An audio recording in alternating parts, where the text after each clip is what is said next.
Hey, it's Anna. Before we get to the show, I've got some very exciting news. On Wednesday, June 14th, Modern Love is headed to the Tribeca Festival for a live event in New York with special guest Kim Cattrall. Kim Cattrall. I'll also be joined by Daniel Jones and Mia Lee, the editors of the Modern Love column. Do not miss out on Modern Love Live. It's going to be amazing. Tickets are available now at tribecafilm.com/modernlove. That's tribecafilm.com/modernlove. Love now and Did you follow last night? I love Love was stronger than anything. feel the love of love. And I love you more than anything. There's love. From the New York Times, I'm Anna Martin. Welcome to a new season of Modern Love. Today, we've got a story that sounds like a rom-com. Girl meets boy, they fall in love, they break up. Then, just a few months later, boy gets amnesia, forgets everything. I used to receive messages like this from my ex-boyfriend. Did we have a joke about flamingos? And how did I get the scar on my hand? They were not invitations for a trip down memory lane. He was asking because he couldn't remember. I wasn't just his ex-girlfriend. I was the only one who could remember everything that we had shared together. Tyler Weatherall wrote a Modern Love essay about how she tried to help her ex-boyfriend remember their relationship. But in the process of jogging his memory, things got complicated and confusing and messy because her ex didn't remember anything, including their breakup.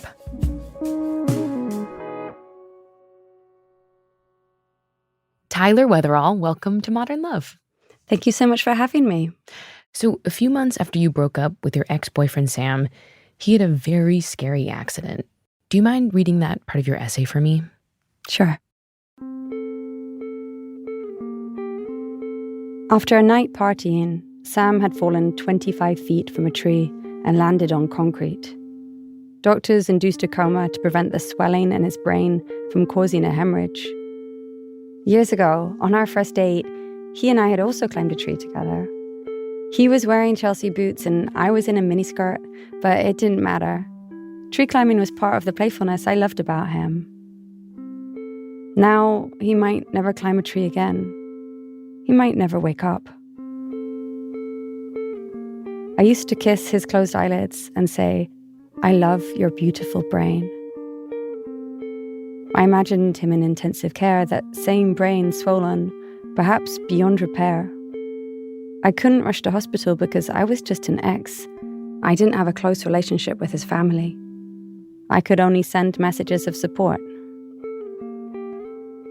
And wait. That waiting must have been really hard.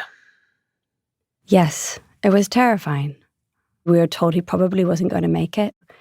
So those first few days were, I was terrified. Yeah, that's so scary. You were broken up, but you obviously still had very strong feelings for him. You'd been together for years. Can you tell me about the beginning of your relationship? So we were both street cast. Someone runs up to me on the street and says, "Hey, would you want a free haircut? We're doing this fashion shoot." Wait, so street casting, like they saw you on the street and they pulled the two of you out because you had amazing hair? And independently, so I got stopped. You do have great hair. Thank you. And I said yes, not really knowing what would happen. And I turn up and there's cameras and there's makeup artists and there's like wardrobe changes. You were a model for free, is what it turned out. Basically, but also this beautiful boy. And straight away, we hit it off. And they dressed me up in these amazing clothes. At some point, I'm wearing a bustle. And I've got like this like leather harness on.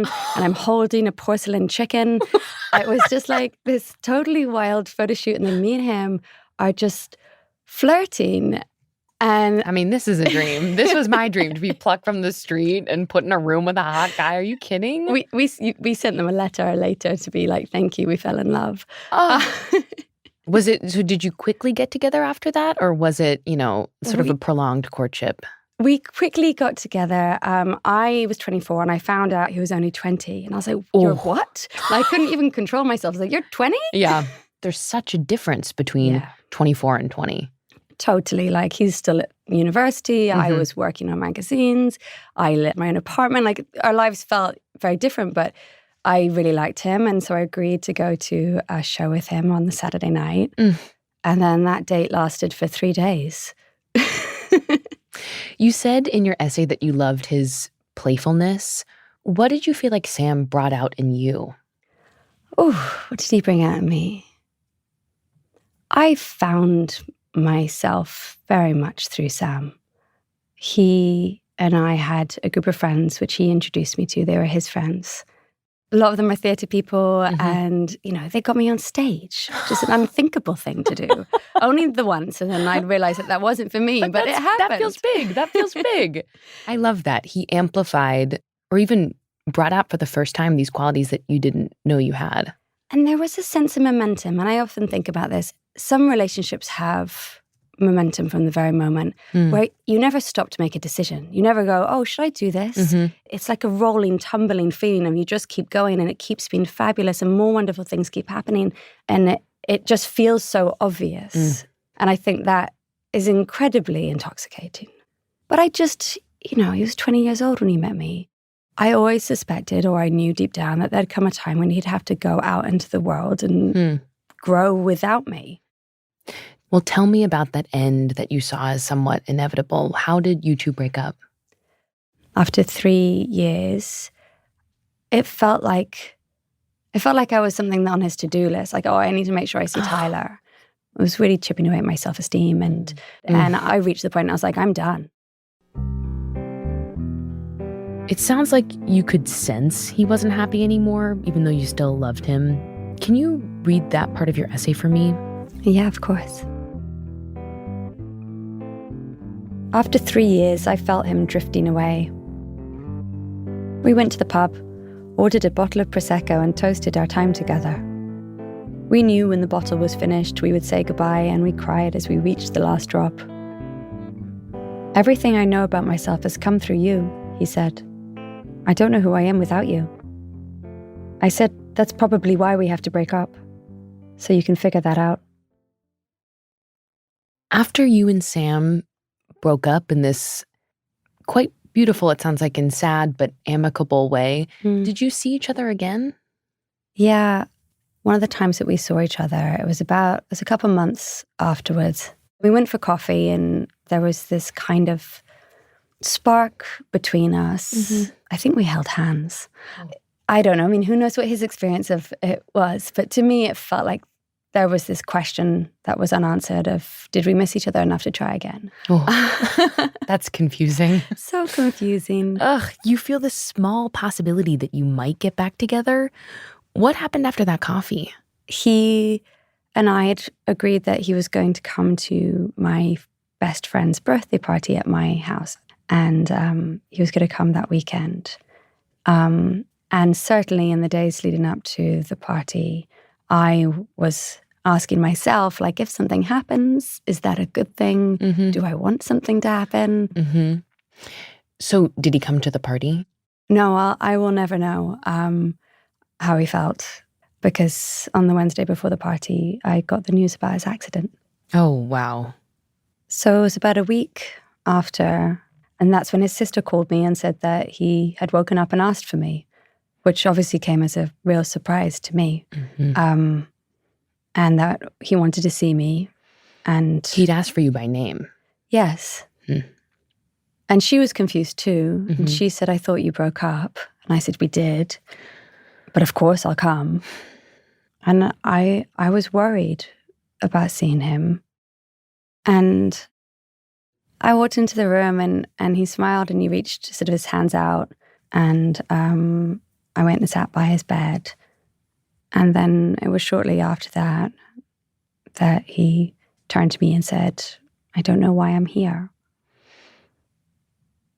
And I think at that point, I just answered saying, you're in an accident and you're in the hospital, but you're safe and you're going to be okay. And then he asked me the same thing again just a few moments later.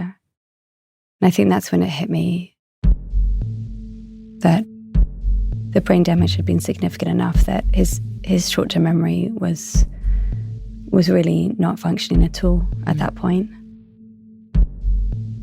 You have a part of your essay where you talk about sort of the extent of his diagnosis. Can you read that right now? Yes. The head trauma had caused short-term memory loss. It was significant enough that several times Sam tried to get out of bed in confusion and fell. His mind would restart every few minutes, causing a stream of kaleidoscopic ramblings. He was still eloquent and charming in his incoherence, as if trying to talk his way out of the abyss of amnesia. He greeted each nurse as if they were visiting for tea. I soon realized it wasn't just his short-term memory. He didn't know he was about to start a graduate program at Central St. Martin's, or that he lived in a dilapidated warehouse in Whitechapel with a pet rabbit. His childhood was intact, but the last few years, the entire span of our relationship, had vanished. He knew who I was, but couldn't remember what I did or how we met. He couldn't recall that first tree climbing date, or how the next morning he went to buy his breakfast and returned with 3 boxes of cake from the French patisserie, and we ate strawberry cream puffs naked in bed with our bare hands. He couldn't remember our strolls down Brick Lane in our Sunday best, or dancing in a field with our friends.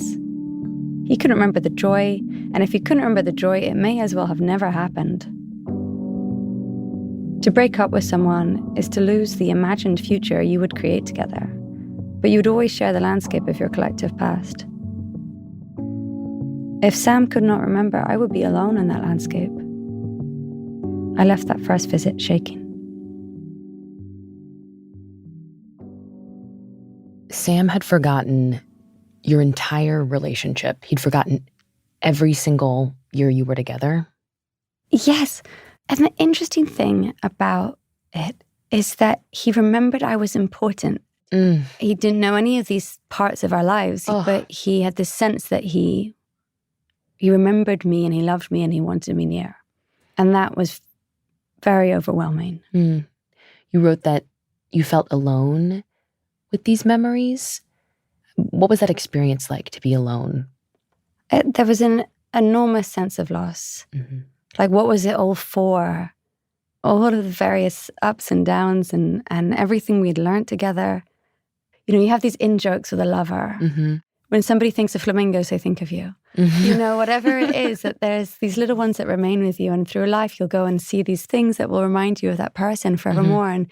Mm-hmm. And I wanted to know that I had as big a role in his life as he had in mine. And yeah, it's important that he validate almost these experiences too by having a memory of it. Yes, validate is a really interesting word. It's like, these times were important for me, and I need them to be important for him too. So what did you decide to do to try to get him to remember? It was hard to know what my role was. And the doctor had said that the more memories that we could prompt now, the more likely it would be that he would recover them. So there would be this window of opportunity in which his brain was healing. And if we could prompt these memories during this time, then most likely he could recover more than otherwise. Wow. So I put together a slideshow of photographs. When I showed him the slideshow, he was still in the hospital bed. And I sat next to him in a chair by his bed and held the laptop and scrolled through the photographs. And he didn't say a great deal.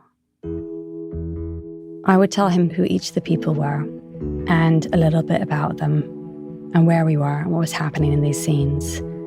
And then we would get to the end and he'd ask to see it again.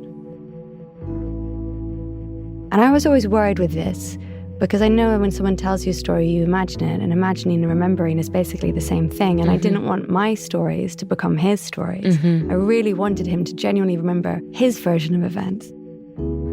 He was concentrating. He was looking, and I could see, it was almost like you could see these little synaptic connections firing in his mind as the memories were coming back.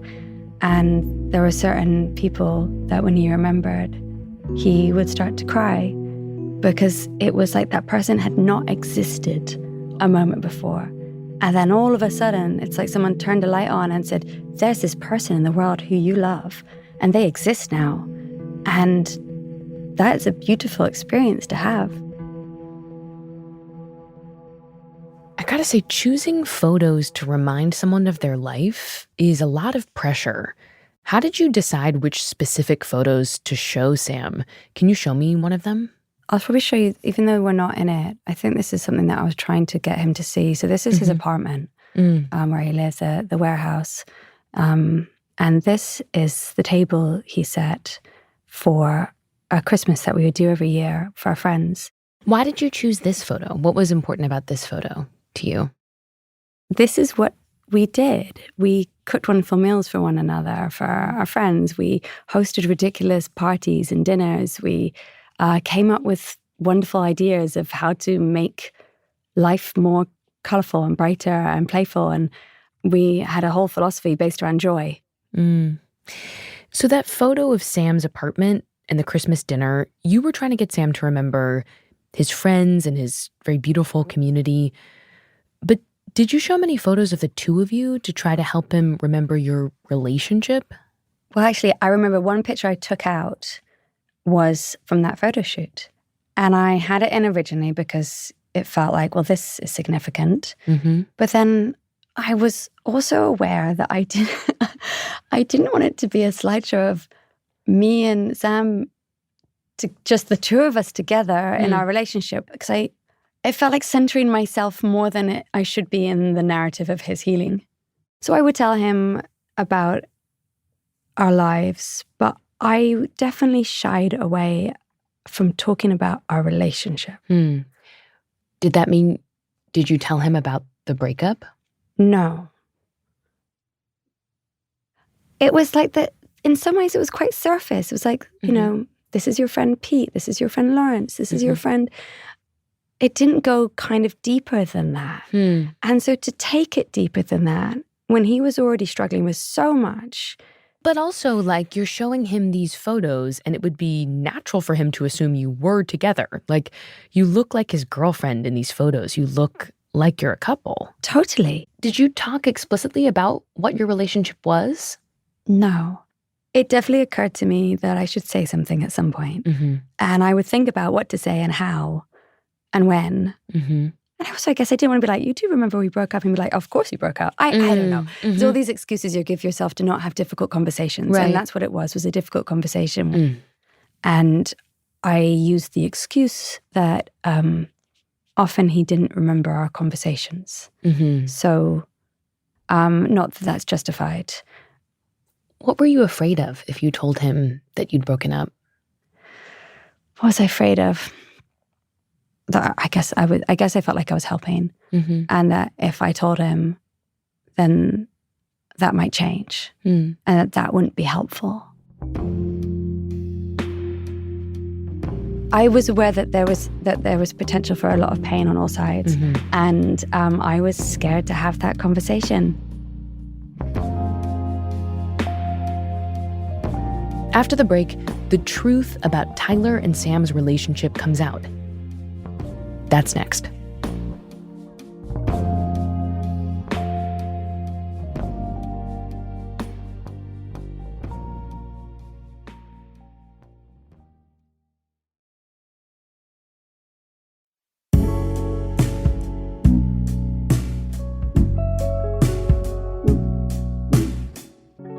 The entire time Tyler had been visiting Sam in the hospital, she'd avoided talking about their relationship and their recent breakup. But that all changed when Sam started to have questions. Sam had asked a friend of his why I didn't visit more often. And the friend said, because she's not your girlfriend. And then Sam brought it up with me the next time I came to visit. And he asked me what had happened between us. What did he say? And he asked if it was true that we weren't together anymore. And I said yes. And I was sorry that I hadn't said anything. Feeling just totally ashamed that it hadn't been me to say it and that I hadn't had that conversation and that. Did you feel got out in some way when he said that? I felt like it made it look like I was hiding something from him, and I really hadn't been the intention. Mm-hmm. And he didn't act like he'd caught me in some sort of lie or, he wanted to know why we'd broken up. Did he ask you that directly? Yes. He said, "Why did we break up?" Yes. But at that point, what a hard question to be asked. Why did we break up? How did you respond to that? I said, "You fell out of love with me." Because that's the truth of it.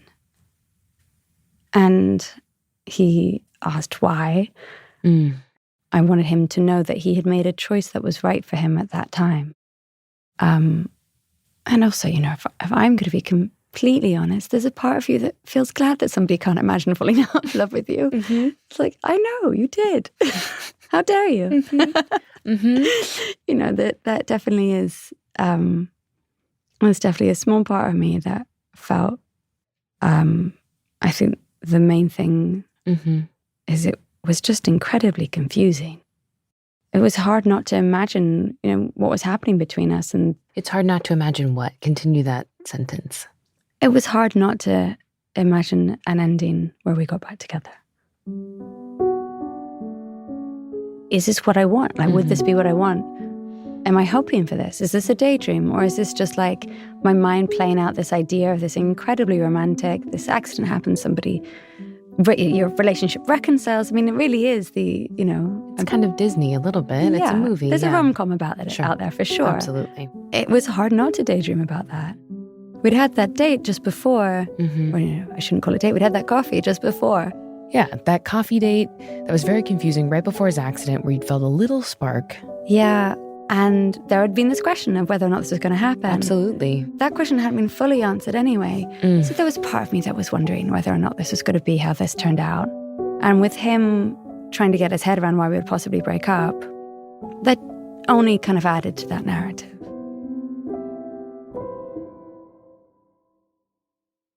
Did you see Sam after you had this conversation about breaking up? Did you see him again in the hospital? Yes, I kept going to visit.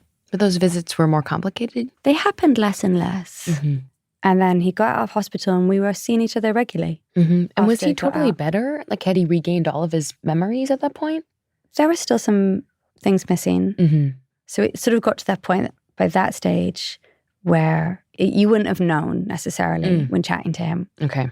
So after he got out of hospital, a couple months afterwards, I was at a party at our friend's bar. And a friend comes up to me and asked me how I'm doing. And I said, I'm okay. And she said, it must be really hard now that Sam has a new girlfriend. Wow. A new girlfriend. Yeah. I ran out of the bar in tears. It hit me really hard. I was completely blindsided by it. They'd started seeing each other after he got out of hospital, but I assumed he would have told me, and it hurt that he hadn't. And I realized then that I still obviously had feelings for him, and that I needed to create some distance and I needed to move on. Mm-hmm. So we didn't talk for a good couple months. And he got in touch and asked to see me. And I said yes. And we went to a coffee shop that I had taken him to for his birthday once. When you were together, you'd taken him? Yeah.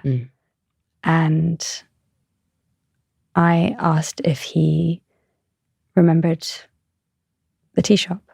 And he said that he did. And he recalled that we had got 4 different cakes and eaten them, which it's so lovely that sort of comes full circle from the cake on the first morning after, the first morning together when he went and bought cake. And then this cake at the very end that we remember, and this final cake that we have together, sharing it with a cup of tea. And it felt like a lovely sense of closure in that. And he said he was sorry that he hadn't told me and that he wanted me to know how important I was to him. And I was incredibly grateful for that.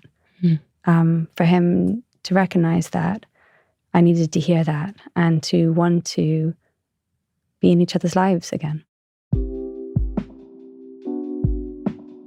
There's this idea that, like when you break up with someone, you say like, it didn't work out. But I don't think that makes any sense because not every relationship is meant to be forever. And I think what it gave me is a sense that, you know what, Sam and I did work out. It worked out exactly how it was meant to. It wasn't meant to be any more than it was. And as hurtful as it is to break up with somebody, we were together for exactly the right moment in our lives and for exactly the right amount of time. And I think telling the story of us back to him in that time in the hospital, I think in some ways that helped me narrate it back to myself. I got to feel how lucky we were. That was exactly enough.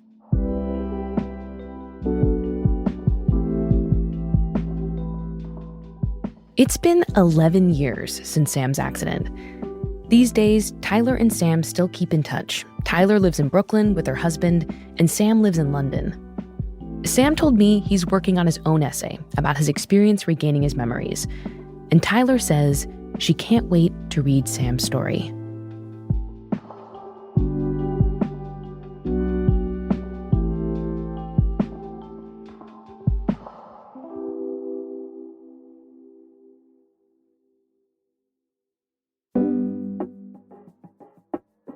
Modern Love is produced by Hans Buteau, Julia Botero, Christina Josa, and me. It's edited by Sarah Saracen. Our executive producer is Jen Poyant. This episode was mixed by Sophia Landman. Our show is recorded by Maddie Masiello. The Modern Love theme music is by Dan Powell. Original music in this episode by Pat McCusker, Dan Powell, Chelsea Daniel, and Carol Sabaro. Digital production by Nell Galogli. The Modern Love column is edited by Daniel Jones. Mia Lee is the editor of Modern Love Projects. I'm Anna Martin. Thanks for listening.